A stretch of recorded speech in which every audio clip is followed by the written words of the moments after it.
Today we will begin a new chapter and it is called Polynomials. If you recall from your 9th grade, we have already studied polynomials.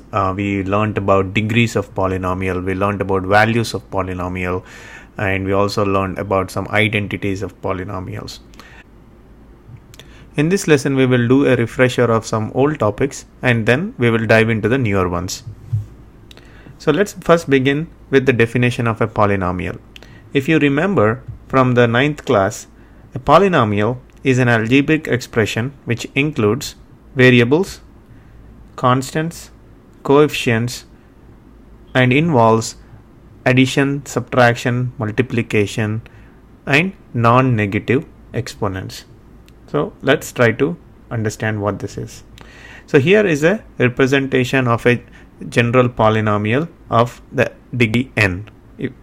Okay, so an x power n plus an minus 1 x power n minus 1 so on to a0.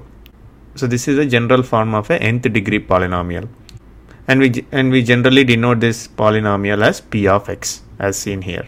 So let's first try to understand what variables are. So if you see in this expression, the x here is called the variable, and this is a polynomial with single variable which is x.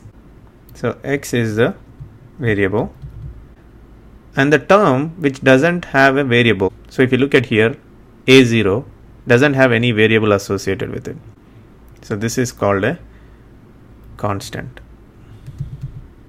A0, as you observe here, doesn't have any variable associated with it. Everything else has a variable, and A0 is called a constant.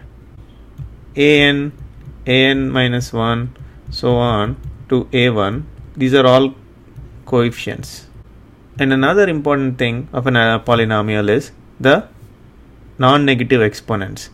So if you observe here, n minus 1 to here we have x power 1, right? All these are exponents of the variables, and all these exponents are non-negative exponents. So it means they should be either be 0 or they can be positive integers.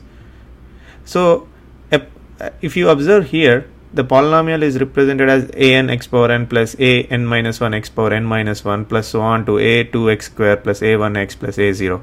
So it doesn't mean that an nth degree polynomial should have each and every one of these terms. So a polynomial is considered to be a polynomial of degree n as long as it has the x power n term, and that n is the highest power in the entire expression. So that brings us to another important statement, which is we have already discussed that an nth degree polynomial is a polynomial whose highest power of a variable is n. So in this case we know that x power n is the highest power, and we are calling this polynomial as a polynomial of nth degree. But in order for this expression to have x power n as the highest power, it is important that an is not equal to 0, because if an is 0, then basically the whole term becomes 0, and the next power, which is highest power, is n minus 1. So this will become a polynomial of degree n minus 1, right? So whenever you are defining a polynomial as a degree n, it means that there is at least one term which has the power n, and that is the highest power in the entire expression. Another thing I want to talk about is the part of addition, subtraction, and multiplication. So if you observe a polynomial, for example 2x plus 3, so here we have two terms, 2x which is a variable with power 1 and a constant 3, and the operation between these two is plus. Similarly, I can have 3x square minus 2x plus 4. Here there is an operator minus, and here there is an operator plus.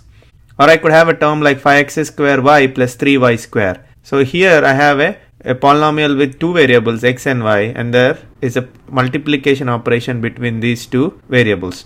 Whereas the next question you might ask is, what about division? You have not mentioned about division at all. Why is that a division not in the definition? So imagine a term like 1 by x square, right? This is kind of a division. So if you simplify this, this is nothing but x power minus 2. And the power or the exponent here is a negative integer. So that is not according to the definition of a polynomial. The definition of the polynomial says the powers of the variables should always be non-negative exponents. So that's the reason why we don't mention word division in the definition. So before we move on to the next topic, I will also want to tell you about the actual meaning of the word polynomial. In Greek, poly means many and nomial means term. So a polynomial is an expression with many terms. So if you recall from your 9th grade, we learned about monomial, which is one term, binomial, which is two terms, trinomial, which are three terms, and then anything above that we call it a polynomial. Poly means many. So let's dive a little deeper into degree of a polynomial and try to look at some examples. So as we have discussed, the highest power of x in a polynomial p of x is called the degree of that polynomial p of x.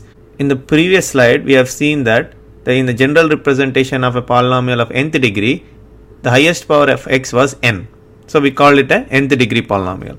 So let's now look at few examples. Let's consider the polynomial 2x power 5 plus 3x power 4 plus 7. So if you observe here, the highest power of x in this polynomial is 5.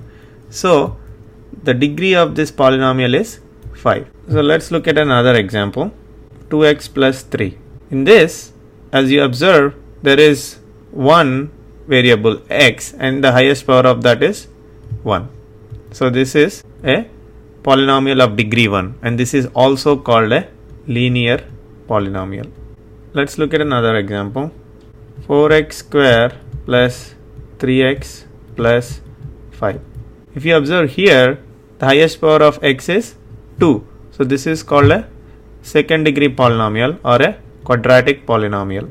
So if you look at this example, we have 6x cubed plus 4x plus 1. Here the highest power is 3. So this is called a polynomial of degree 3 or it is also called a cubic polynomial.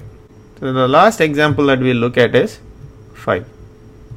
So if you observe, there is no variable term, or you can assume that this is x power 0 because x power 0 is 1. Basically 5 is a constant. So the degree of a constant is 0.